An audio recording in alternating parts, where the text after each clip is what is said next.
I'm Debbie Georgatos. Welcome to my show, America Can We Talk? Today, we're going to talk about CPAC and Trump. Bet you all watched it, but we're still going to talk about it.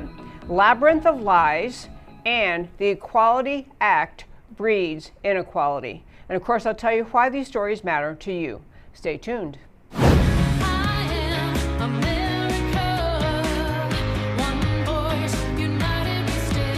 Debbie Georgatos, host of America Can We Talk, is an author, attorney, and political analyst whose mission is to inspire the American political conversation about preserving liberty in the best country on earth. And hello again and welcome to America Can We Talk and to today's First Five. I'm Debbie Georgatos. I'm going to guess a lot of you watched at least portions of CPAC over the weekend and most likely watched Trump's speech. President Trump was his first big speech after leaving the White House. And it was a home run, maybe times a million. But I want to talk about, before I sent a very short number of clips to Matt the Wonderful to play from CPAC. I want to mention something that's kind of on my mind and I want to focus on today. First of all, my husband and I happened to hear from a pastor friend of ours who was talking about the idea that he has received more calls, more requests for prayer and guidance and all that from people who are just feeling overwhelmed in America today. Feeling overwhelmed by and these are my words now, but just the abundance of what is just wrong and what is happening in Washington, wrong what's happening in our government, the just mountain of lies that we're all treated to every day, and we're supposed to treat them as though they're true. We're just supposed to pretend our way into agreeing with things that are not true, that are being pushed by the Democrat media mob, and then we are kind of stymied or silenced and can't figure out how to respond. The other thing I was going to mention, and I mentioned this I think already several times in connection with the passing of Rush Limbaugh, but I remember so many times over the years when big political events would happen or cultural events would happen, I would comment, or at least I would think to myself, I can't wait to see what Rush is going to say about this. I can't wait to hear what Rush's reaction is to this. And I think there are a lot of Americans missing him today and ever since his passing, because for many Americans, he became one of the people who would kind of cut through the hype of stories, the lies of the left, and just simply state truth. President Trump has that quality also. He just cuts through the hysteria and the lies that are pushed and just speaks truth. And I think there are people kind of missing Rush. And I also think, though, that's kind of my premise for today's show, is there's a real need for all of us to be really discerning about what is true, what is not true, and to speak up in a more focused, diligent, everyday manner in challenging things that are being fed to us as true that are not true. Because things that the left are trying to sell America, that are not true, those things become the basis for policies. They become the basis for the common understanding in America, so people don't speak up and say, hey, I don't really think that's true, because they think they shouldn't say that.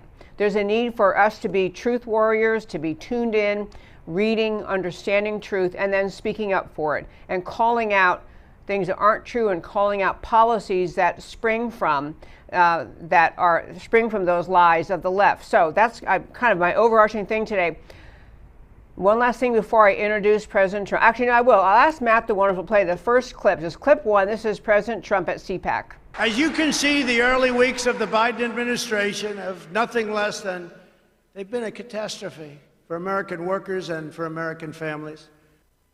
Of our mission, and for us, it's our movement. As I said, a movement like has never been seen, I think we can probably say, never been seen anywhere in the world. I mean, nobody's ever seen a movement like this. I'd grow up and I'd watch somebody who came in second in New Hampshire, or first in Iowa, and that was the end, and they became famous for the rest of their lives. We won the election twice. I mean, think about it. Twice. The task for our movement and our party is to stand up to this destructive agenda with confidence and with resolve. The future of the Republican Party is as a party that defends the social, economic, and cultural interests and values of working American families of every race, color, and creed. That's why the party is growing so rapidly, and it's becoming a different party. And it's becoming a party of love. You have to see outside the streets. I mean, there's such love. The flags. I'm telling you, ask yourself what other politicians you can think of who speak like that. And that was real. I'm going to play a few more segments from President Trump in just a moment, but I want to pause and just comment on the idea. This is why President Trump resonated with so many voters in 2016 and 2020. He's just talking heartland America. He's just talking, we, the Republican Party, have to stand up and say, we're going to stand up for the American people, the American worker, the American family. He's treating America as a family. He speaks very openly of love, and this is something that Ronald Reagan did, if you remember that. He talked about his love for the American people and the love of the American people for each other. He saw America as good, and that really resonated with people because most people do see America as a country filled with good people. And they don't like the messages of the left that are constantly telling America that America is a deeply divided country, America is a racist country, is a hateful country, is full of haters and evil people and bigots and homophobes and all sorts of other phobes they come up with. The left's message about America is always an ugly accusation against the American people. It's an effort to divide the American people into silos.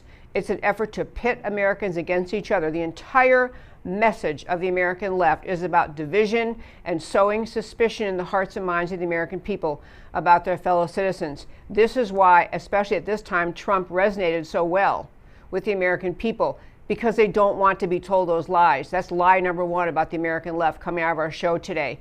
Or lie number one spewed by the American left is this ugly, overarching picture they paint about the people of America. They come up with a victim class, and then a new victim class, and a new victim class, and every one of those victim classes is hated and maligned and mistreated by their fellow Americans. And Americans know, the vast majority of Americans know, our culture, our country, our people are much better than what the leftist politicians try to say. So at CPAC, I'm going to talk a little more about what Trump, the things that he laid out, and a couple other speakers. But I wanted to play also something I sent to Matt. This has to do with this term Trumpism, which, became only very recently became a really popular term to use. And as you'll hear him say, he didn't even come up with it. His supporters came up with it. But what he's really talking about is, what is it that needs to be in the Republican agenda? What needs to be the agenda of the Republican Party moving forward to hold on to these millions of voters who turned out for President Trump in 2016 and 2020, and who are new recruits to politics overall and new recruits from the American left as more former Democrat voters discover the Democrat Party is now the Democrat Marxist Socialist Party, and they don't want anything to do with that. They want America to be America. So Trump is kind of laying out. He did say, by the way, at the end of the speech, he made a comment near the end to the effect that he just may run again in 2024. And he said it kind of in a funny way. He said, and defeat the Democrats for a third time. So he's making allusion to the 2020 election. But whether he runs or not in 2024, what Trump is laying out is the future path for victory for the Republican Party. He's embellishing or defining the word Trumpism. But really what it is, it's a reassertion of the notion of that the idea in America is the government of the American people, the federal government, has the primary job of representing the interests of the American people, not the globalists, not the lobbyists, not the bankers, not the international, organizations. The government of America's job is to protect the interests of the American people. So now, here's a second little set of clips from President Trump at CPAC. Many people have asked, what is Trumpism? A new term being used more and more. I'm hearing that term more and more. I didn't come up with it. But what it means is great deals, great trade deals, great ones, not deals where we give away everything, our jobs, our money. It means low taxes and eliminating job-killing regulations, Trumpism. It means strong borders, but people coming into our country based on a system of merit, so they come in and they can help us, as opposed to coming here and not being good for us, including criminals, of which there are many. It means no riots in the streets. It means law enforcement. It means very strong protection for the Second Amendment and the right to keep and bear arms. It means support for the forgotten men and women who have been taken advantage of for so many years, and they were doing great. They were doing great before that horrible thing from China came in and hit us, and now they're starting to do really well again. You know, if you think about it, we built the economy twice. We built it then, and then, like every other country in the world, it went down, and then we built it again. Now it's higher in many ways, certainly in the stock market, it's higher in many ways than it was before. That's because of the foundation, and no country comes even close to competing with our comeback. Okay, he started in this, he spoke for over an hour, and he started in this portion of the speech to talk about Trumpism, what that means. And again, I think this was a really profound speech, because what he's laying out, whether he runs or not, is what it's going to take for the Republican Party to be victorious in future elections, in 2022 midterms, 2024 presidential elections, and on. Because his description of Trumpism isn't about him. It's about restoring the idea of America and reminding the Republican majority, you know, you need to be on board with these ideas. This is what you do to win. So I'll mention a few other ones that he mentioned in his speech. You heard him talk about making really great trade deals, low taxes, eliminating job-killing regulations, no riots in the streets. He also went on to say it means a strong military, taking care of our vets, a strong military but caring for the vets. And he went out of his way to point out the mission of the Democrat Party is to promote socialism. And this is another reason when other Republican or conservative politicians look at Trump and they say, why is he so popular? Why? I mean, I'm a good guy. Why aren't I as popular with the American people as Trump is? And the answer is because Trump speaks truth about important things. He says the obvious, which many have been saying and waiting for people in Washington to acknowledge, the Democrat Party is now a Marxist socialist party. Just say it. That's who they are. It's what they want. And then they can defend that. They could say, yeah, we are, and we think it's the best thing ever, and then we'll go on from there. But this is President Trump calling out the Democrat Party wants socialists back to what he's saying he wants. The mission of our party is to create a future of good jobs, strong families, safe communities. And then he actually, back to the Democrats, mentioned their party is based upon unvarnished disdain for America, its past, and its people.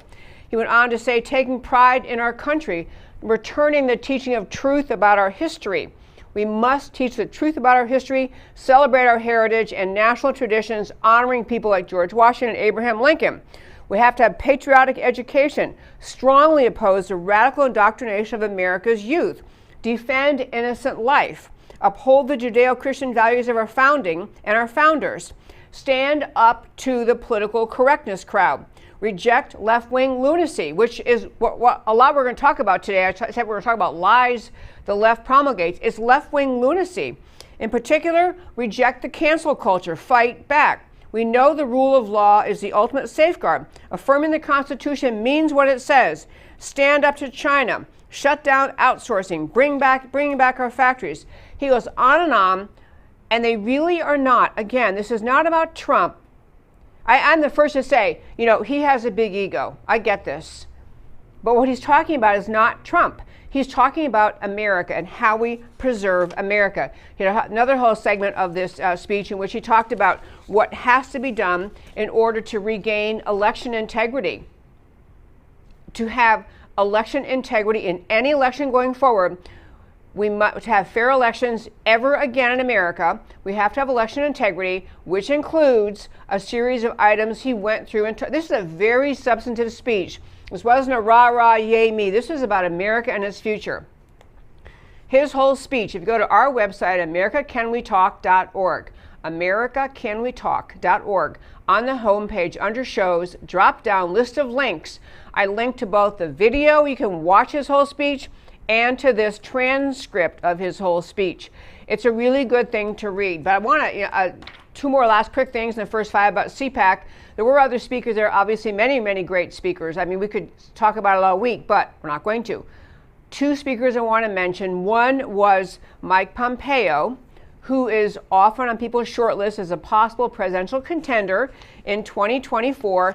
And he did the kind of things, too, that were just really bold. He talked about our job in the next 4 years of conservatives is to resist socialism and resist the woke cancel culture. The next 4 years are going to test us. He says everyone has to be a pipe hitter. Keep grinding.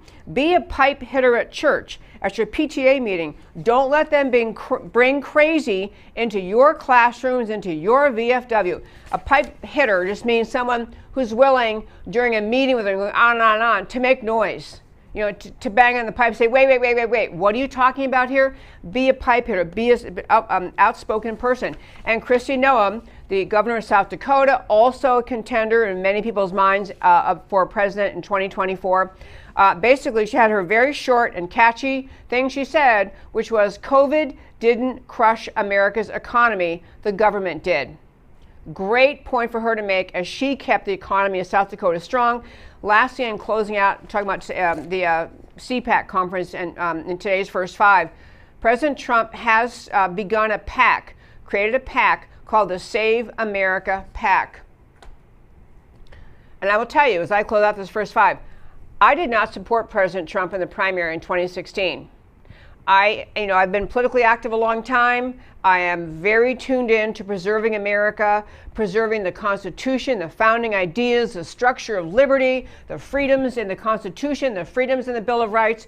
That's where my head is. I don't really care about people's race, ethnicity, or national origin. I don't really care about whether their family is a long line of, well-known, established, ruling class people or an unknown. I wanted someone who would stand up for America. In 2016, I was unfamiliar with Trump and I didn't get behind him. And so I'm saying that because I want you to understand I came to appreciate him because of what he finally, what became clear, what he was saying when he ran, but mostly because of what he did as president.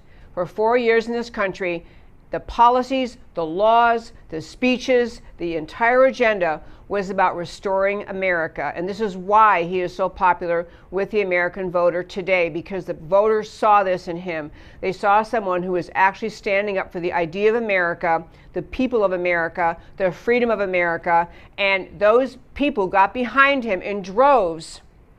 Simply could not be pushed off their loyalty to him because the media would complain about something he said or his past life or his something he tweeted or something they viewed to be unacceptable in his personal life.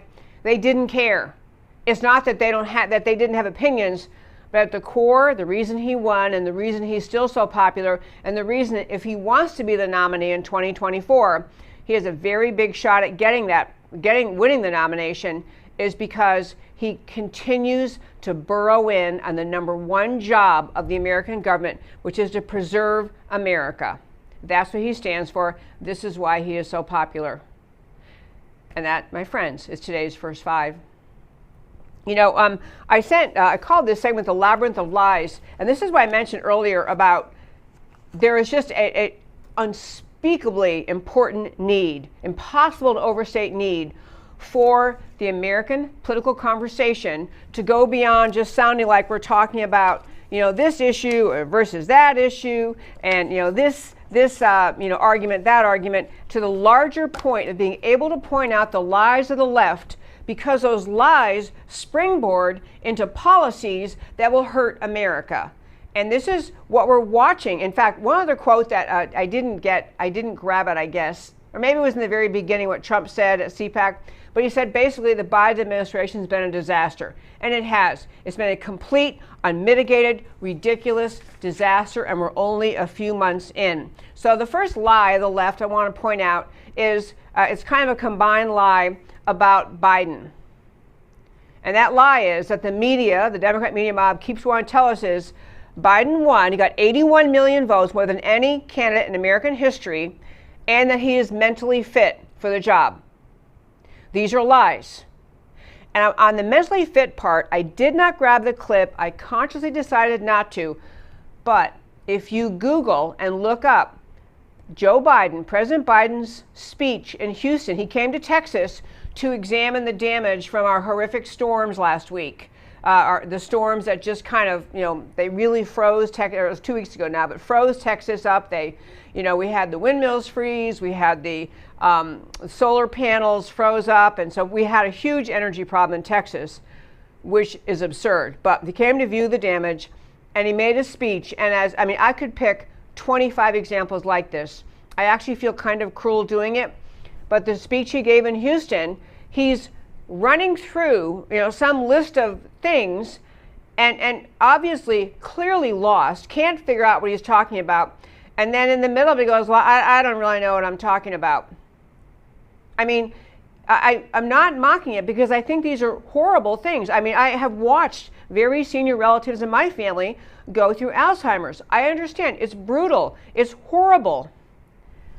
But the left knew this about Biden. The entire Democrat Party apparatus knew this about Biden. They knew that he was in mental decline. But once they figured out that he was the most palatable to the Democrat voters, because they think he couldn't possibly be a socialist, because after all, hey, he's Joe Biden. He's been in the Senate for 100 years. He is like, the affable Uncle Joe, maybe a little bit too, inappropriate with women, always sticking his nose, his face in their hair and sniffing their hair and behaving inappropriately. But they saw him as the most palatable because he wasn't so stridently leftist, or so they thought. So they let Biden move forward. No one in the party had the class, the integrity to say, Jill, Mrs. Biden, Dr. Biden, your husband isn't together and you've got to help us pull him back out of this race. They are so determined to win. If they figure this guy is a palatable one, they will let the American people choose him and then push the American people down the path of socialism, Marxism that we're already on, that the left was already on. The media in this country hid from the American people Biden's mental condition by allowing him to run a campaign mostly out of his basement, barely making public appearances, covering for him, allowing him to have very tiny little segments of a speech where he sounded kind of rational, and not having the mainstream media, the media complicit with the left, not willing to let the American people see the truth about Joe Biden. Also, the American media willing to lie to the American public about Joe Biden and Hunter Biden's corruption with respect to China and other countries. But on the China point in particular, the Hunter Biden laptop sat in the office of Christopher Wray, the head of the FBI, for I don't even know what it was, a year or something, maybe less than a year. Everyone on the left understood that the Hunter Biden laptop contained irrefutable proof of the corruption of the Biden family and the fact that they were so beholden, so owned by China that the American people, if they knew it, would reject him as president. But this labyrinth of lies, willingness of the left to get their way no matter what, convinced them we're going to hide from the American public his mental decline, and we're going to hide from the American public the truth about the Biden campaign, the Biden family's involvement in China, and that they are owned by China, they're controlled by China. If the American people knew that, they wouldn't have elected him. This labyrinth of lies, and we all still have to pretend that somehow, we're okay here, that everything's going to be okay. Biden is in, and he's going to make everything smooth over, everything will be fine, when it's not fine. In fact, on the subject of China, tomorrow on this show, Gordon Chang is joining me as a guest. And if you've ever listened to him before, he's a fabulous expert on China. Lots of scoop about China and how China is now emerging and exercising the control they have over Joe Biden. Anyway, so you have the lies like that. You also have the lies of popularity. Let me just say, 81 million people allegedly voted for Biden, which I do not believe, and I don't think anyone really believes. But I want to just make a little contrast for you. So you saw Trump's speech at CPAC. I mean, the crowd was effusive, of course, and these are conservatives, so of course they're effusive. But there were on that particular, just CPAC, just watching on Fox, there were 500,000 people just on Fox and that Right Side Broadcasting Network, RSBN. Between Fox and RSBN, you had 500,000 people watching live. You had more people watching live on OANN and other networks. You had the YouTube that has Trump's entire speech is up in the tens and I think hundreds of thousands by now, people watching. Trump is popular because he's speaking truth.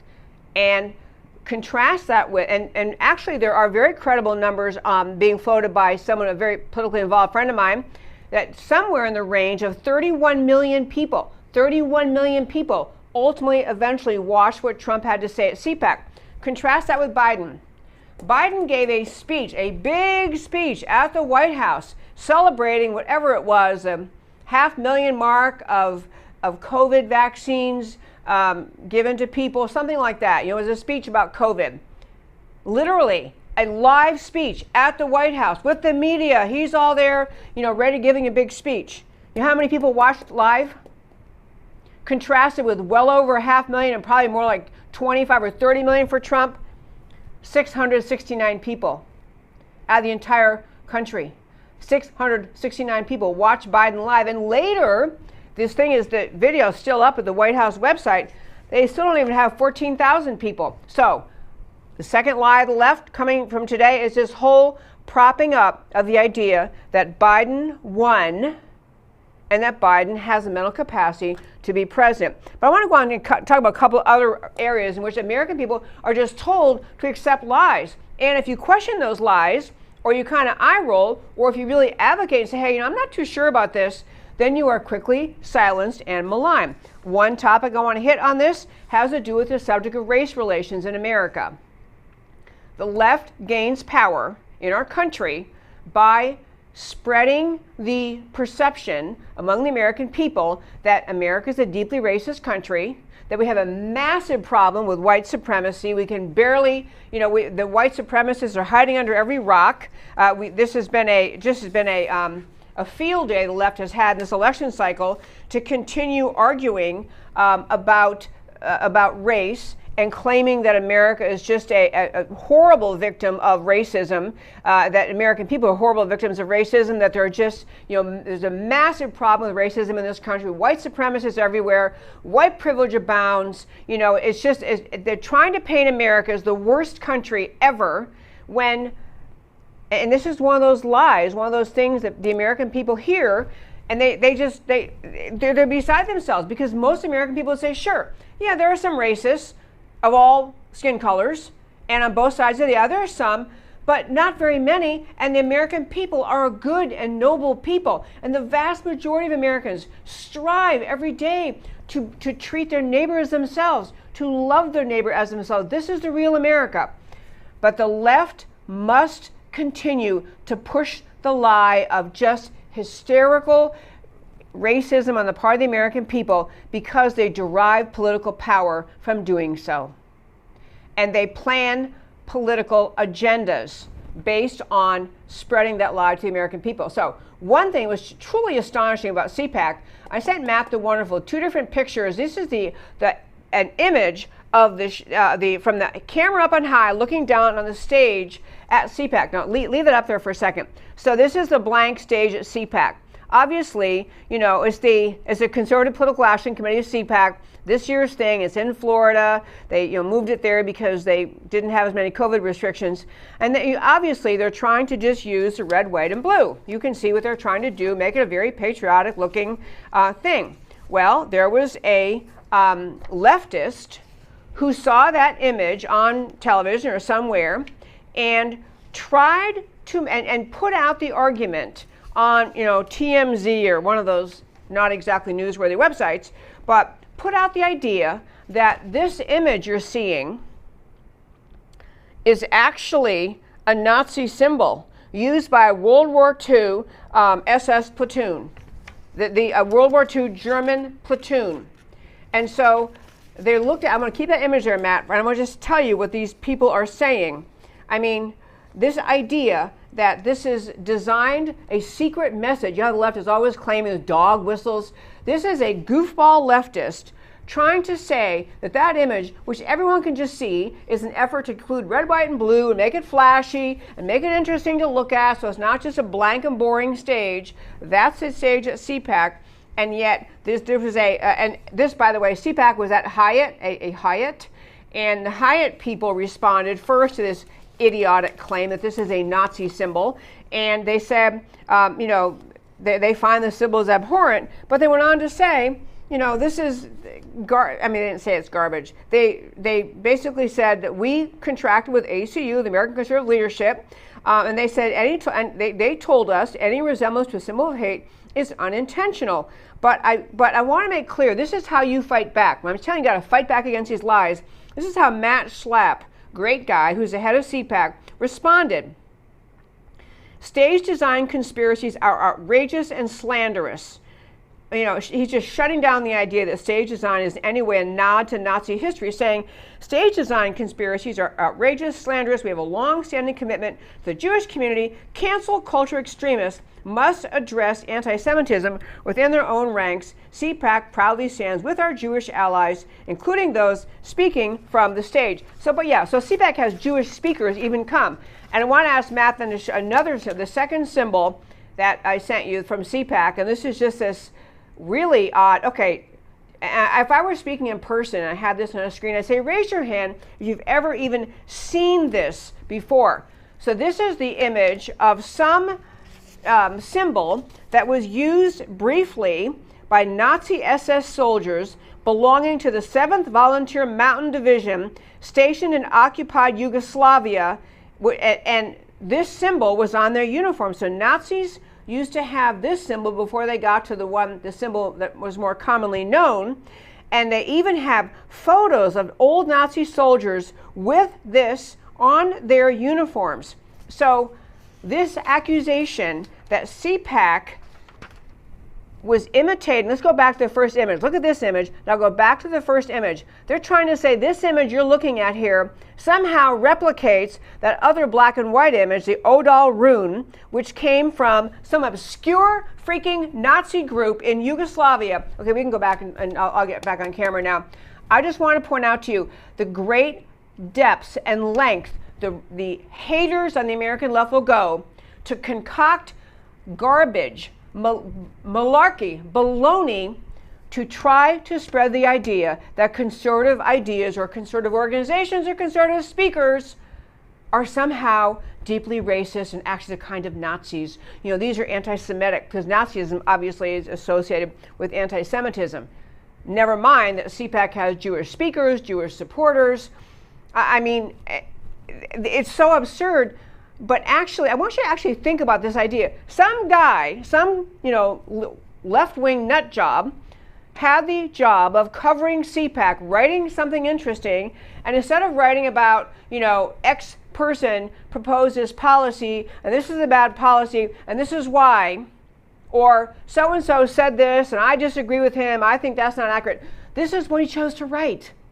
To concoct a garbage allegation that beautiful color picture somehow resembles this ancient black and white symbol that was on, you have to research to even know what that symbol that he's talking about is, and realize it was used by some wing of the Nazi, who were of course evil. Nazis are evil. The wing of the 7th Volunteer Mountain Division of the Nazi SS, of course they were evil.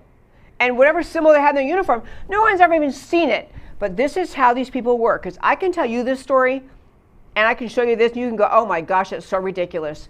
I am telling you, people like this writer at TMZ, they put things out there like this because some segment of America believes them. Some segment of America will actually read this garbage article and say, oh my gosh, more proof that these are now, the Republicans are anti-Semitic too, because look, they had a Nazi symbol. It's pure garbage. But seriously, if you want to make a policy argument as a leftist, go ahead, and please, any issue you want. But they go to these kinds of lengths of concocting garbage out of a beautifully lit stage at CPAC because there are some people who buy into it. Two other things on race I want to mention about this labyrinth of lies on the left. One has to do with Clarence Thomas, whom he's a Supreme Court justice. He is the only black American Supreme Court justice currently on the court. He has a video out, a film, which I think it actually came out last year in 2020. Anyway, great film about his life. And he's it basically runs through the story of his life. I don't have the name of it, but wherever it is, it was a story of his life, and it's up on Amazon. And they had a streaming service in Amazon for in the Black History Month, which is just ending today. So Black History Month, they had a bunch of films up honoring Black History Month, letting people know what Black History Month is all about. And Clarence Thomas's film, I'm sorry I'm not thinking of the name of it at this moment, but leftists at Amazon, of all the films they could have taken down, of all the films that they could have said, this doesn't really need to be up during Black History Month, they took down Clarence Thomas's. Amazon streaming, honoring Black History Month, took down the film that was about Clarence Thomas's life and decided that was a film that did not warrant being up there in Black History Month at Amazon streaming. So this is, I know that Amazon isn't the government. Amazon is a private company, but they are in the leftist cabal that is working all together to destroy the culture and fabric of America. The leftist cabal, the media, the leftists, the Marxists now running our country. So it is the corporate types who buy in and swallow the leftist lies. The media pushes them. You have Washington pushing them. All of that is about the idea that they think they can, through actions like this, taking down Clarence Thomas's film from Black History Month featuring on Amazon, and somehow they think this is doing a public service, because they'd rather have up I'm sure the remaining things they have up were largely about victimization, anyway, so that I guess I'm not going to come up with the name of Clarence Thomas's film. I thought I would, but I didn't come up with it. So anyway, but Clarence Thomas's film taken down, and I know you can think it's a minor point, like, okay, fine, it's a minor point, but it's really not. The one black justice on the Supreme Court who did a profoundly compelling film about his life, and that's who Amazon took down. Another one, quick story. Again, I'm on this riff of trying to help people recognize how crazed the left is on the subject of race and lies they tell you. And I really kind of like this story, I like bursting the lie the left is trying to sell, which is that America is a country filled with racism, and under every corner you have to be careful because you're going to find racism on every corner. So there was an effort, a supposed effort by Coke, the company Coke, Coca-Cola. They have diversity training, all that kind of stuff. So Coca-Cola put out some training for their employees that relates to racial sensitivity training. So they have employees forced at Coca-Cola, employees forced to go through online training, telling them, and this is not a joke, telling employees of Coke to be less white. Now, I gotta tell you, any other race being told to be less than whatever your natural skin color is, everybody understand. Everyone understand. But Coke puts this out there, and I want to just read you one thing. It's on my phone. It's in tiny writing too. But this is part of the online training that Coke put out. To be less white is to be less oppressive. Okay, I don't think very many white people in America, or people of any skin color, would raise their hand and say, yeah, I'm oppressive. I mean, no one is living or trying to be oppressive. Maybe some people are, but most people are not. Be less oppressive. Be less arrogant. This is how you are to be less white. Be less arrogant. Another one, be less certain. So like if you say you're doing a project together, I think we should try this. you're supposed to be less certain. Go, well, I don't know, man. I may have an idea. It might be stupid, but I'm really sorry. What do I know? I'm only white. I mean, be less certain was another tip they gave them. Be less defensive. Be less ignorant. Be more humble. Listen. Believe. Break with apathy. Break with white solidarity. I mean, the built-in messages of that entire training, the built-in messages are that somehow white people live in this world of building white solidarity and always confident and always arrogant, and so that they've made their fellow workers of color feel oppressed. And so this is your idea. In fact, and anyway, it started and ended with try to be less white. And this is corporate America. This is Coke, corporate America, playing along with this endless effort of the American left to vilify, denigrate, attack, and assault the American people, the culture of America, and a wide swath of American people. With a broad brush, anybody who's white is being told be less white. Anyone who's white is being accused of arrogance and not being humble enough, and mentally being, locking arms with other white people because of skin color. And so you got to knock it off on this white solidarity thing. I mean, the whole thing is so ridiculously absurd. But the good news of it was this be less white actually caused a big blowback against Coke. Coke had to say, I mean, I don't think they issued an apology, but they got so much criticism, and a lot of people saying, you know what, I don't have to buy Coke products. I don't really like soda anyway. I'm not going to buy Coke products because this is what is needed to fight back. This is what is needed to fight back against the lies of the left. One of the lies of the left being America is a deeply racist country that must undergo a radical attack on every person who happened to have been born with white skin, and be told how they must change, how they must behave, what they may do, what they may not do. If the roles are reversed and this kind of training were inflicted on any other segment of American society, Asian Americans, Hispanic Americans, Black Americans, people of Native Americans, any other group, we would have the left in hysterics over how racist it was. But somehow this is perfectly fine. And Coke goes along with it, you have to realize, because it's easier for companies to go along with the leftist, accusation, massive accusation against America of being deeply racist. It's easier to go along with this stuff than to fight back. And so at least Coke got some pushback. I don't really drink Coke anyway, but if I did, I would stop. I think these kind of companies have got to get the message that playing along with the leftist mantra, the leftist attack on America, which we're watching in front of our faces, those companies have to figure out if they play along, they'll lose customers. If they don't learn that lesson, they'll continue. The left, if anything else, if nothing else, is relentless. Relentless. They attack at every phase, every opening, every aspect of American society. They attack America, its people, its culture, its history, everything about America. And the left gets people on board doing that.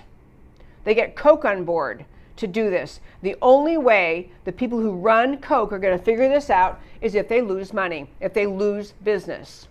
I don't like this. I would like to stop trying to figure out which store do you go to, which store is being boycotted this week. Can't we just, stop doing this? But you have to understand how determined this destruction of America is from the American left.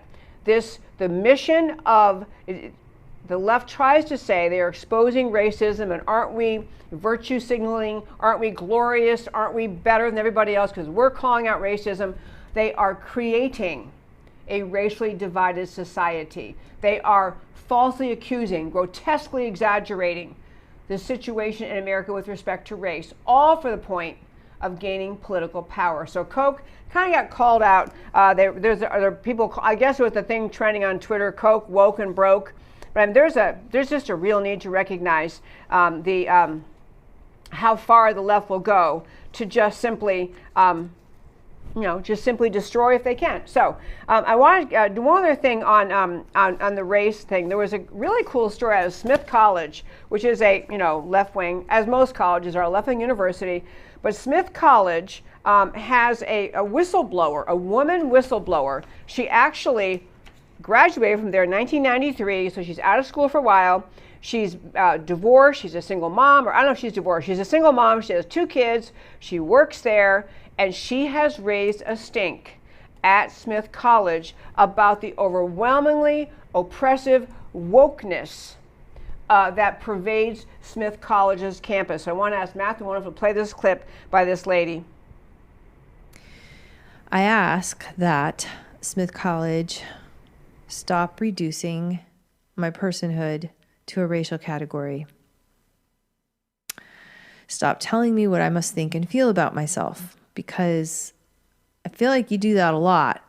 I know you do that a lot, and I need you to stop doing that.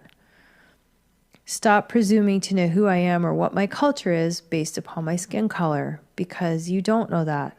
You don't know that about anybody except for yourself. Stop asking me to project stereotypes and assumptions onto others based upon their skin color, because I feel like that's what you ask me to do incessantly. Okay, this woman, she made this video, I think in October or November of last year. She was described, she writes about, she explains, I mean, the whole atmosphere there is so racialized, so focused on race, and she was very bothered by many things that happened there. She's now finally quit. And she turned down a settlement from the school. I believe she's going to end up suing them. Her basic point was, everything that you do is about race. Assumptions are made because of her skin color, about what she thinks and should be doing and should believe in, about other people. She talked about, one incident in which one student claimed that she was harassed by someone. The claim was, I was harassed because of eating while black. I don't know the story in detail, but the school immediately suspended the person she accused, before they even knew what happened, before they even investigated. Suspended the person who was accused, launched a whole sensitivity training thing. And at the end of all the independent investigation, they found no evidence of racial bias. The campus still ramped up initiatives aimed at dismantling supposed racism. And I want to close out this topic of racism within the lies of the left to try to make this point coherently again. Real racism is evil to the core.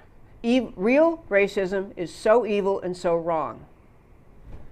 And it's a wonderful thing in America that we had the civil rights movement, that we overcame segregation, we outlawed segregation. It's a great thing that we in America, everyone understands the idea that we're under the Declaration of Independence. We're all created equal with rights from God to life, liberty, pursuit of happiness, simply because we're born. We all get this idea. And to try to always make America a better country is a great thing. What I'm getting at and calling the lies of the left is the very intentional, grotesque exaggeration by the American left of the level, the amount, the instances of racism in America, the infection of the argument of America being a deeply racist country has just pervaded the military, every industry, every college. The entire society is saturated with accusations of racism. The Coke thing, be less white, that wasn't just Coke. It was companies all over this country making assumptions about people because of their skin color, making assumptions about other people, assumptions about other people because of their skin color, and simply dividing America along the lines of race. And the left does this not because they care, not because they care about about racial equality. I mean, maybe there are leftists who do care, but it is a political tactic. It is created and fomented as a political tactic to keep Americans divided along lines of race, to make Americans suspicious of each other, to interfere with our normal functioning as a society, for the left to gain power by convincing various segments of our society that they are victims, that they should be outraged by the way it's an outrage, perpetual outrage manufacturing in this country. It's a political tactic to gain power. The left in Washington right now is using this on steroids, and the only way to fight back is to be like this lady at Smith College, to call it out, to call out when you're being either falsely accused of racism or some effort is made to broadly paint with a broad brush everyone with this skin color must think this, can't do this, must attend this. This is just extremely, extremely harmful to America. The left understands that they can sell these projects and sell this mission under the guise of claiming to care about race relations, and they perfectly understand that they're in fact fomenting division along lines of race. They understand they are growing their political power by convincing people to function in the assigned category of race, which happened as a product of their birth. Anyway, so this whole lies of the left, I started off by saying today, there's just this frustration in America that we're supposed to accept all these lies and just go along and not speak up and challenge them. So God bless this lady. By the way, this lady at Smith College, I think it was Jody or Judy, I think Jody Shaw. I mean, she's out there now. She's speaking up because she's trying to help America wake up to what's happening. And back to the Clarence Thomas, I finally have the name of the film that was pulled down by Amazon. It is Created Equal, Clarence Thomas in his own words. It's basically Clarence Thomas telling his life story. Ginny Thomas, his wife, is in it. She tells bits and pieces of his story too. That was a film that Amazon took down because it didn't apparently accord their view of how you celebrate Black History Month. The one black member of the Supreme Court can't be heard by the American people. Folks, I have other things I want to do today, but I'm pressed on time. We started a little bit late. I'm really sorry about that. The other aspect I wanted to mention, I'm just going to leave this story till tomorrow, but I wanted to mention the other thing that's happening in Washington. I said I would get to talking about the Equality Act today, but I won't get to it. I really wanted to. The Equality Act passed Congress, passed the House, and now it's going to make its way to the Senate, and there are some issues maybe it won't pass there. But the Equality Act is a subject I'll save for tomorrow. I'll come to it after we have Gordon Chang on because we're out of time today. But the Equality Act is this idea that the federal statutes, which I support, the Title VII law that said you can't discriminate based on race and sex and national origin, great law, great leap forward for America. So you have equality for women and people of all skin colors. It was a great thing. The Equality Act was passed by the House, which adds to the protected categories of people who can't be discriminated against. And it is the protected category they added was the LGBTQ people or the organizations or the individuals who fall under the LGBTQ agenda or identity. This is such a big topic that I can't get to it today. I can't do it justice today, so I'm going to come back to it tomorrow. But it's another way, it's another one of those things the left does. I said I want to talk about lies of the left. This is one of them. It sounds good to many people on paper. It sounds good. You're just expanding fairness. You're finally reaching, fairness for more people.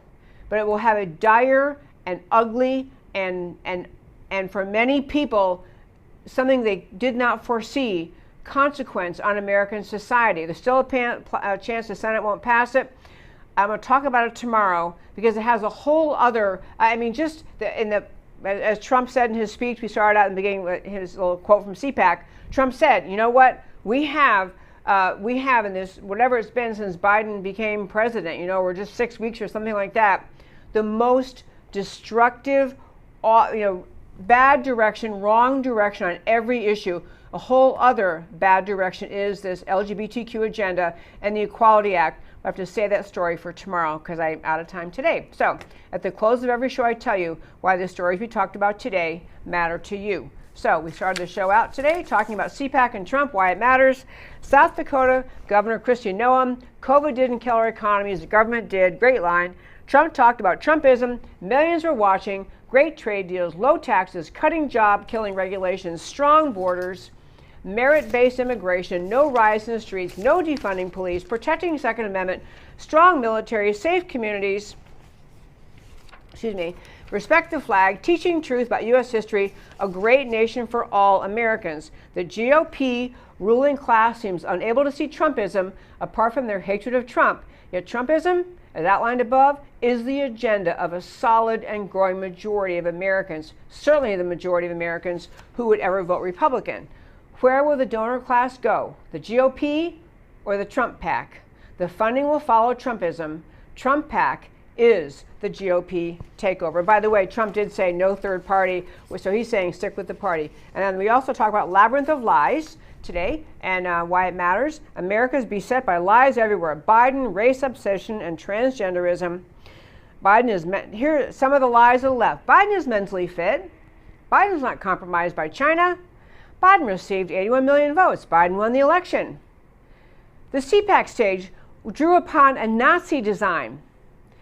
I mean, those are lies of the left. Koch tells employees to be less white based on the lie that we're dealing with a massively oppressively racist society and white people must be told how to act. Amazon withdraws Clarence Thomas documentary during Black History Month. Smith College administrator can't stomach all pervasive wokeism, everything about race. She's the kind of example we have to be in speaking up more. And I didn't get to the gender dysphoria discussion. I will tomorrow. But gender dysphoria does not change physiology. A man dressed as a woman is still a man. A woman dressed as a man is still a woman. Humoring untruth is destabilizing to society. I'm going to wrap it up at that one. Folks, I'm Debbie Georgatos. This is America Can We Talk. Please tune in every Monday through Thursday at 3 p.m. Central Time to America Can We Talk, where I always talk truth about America because America matters. And I will talk to you next time.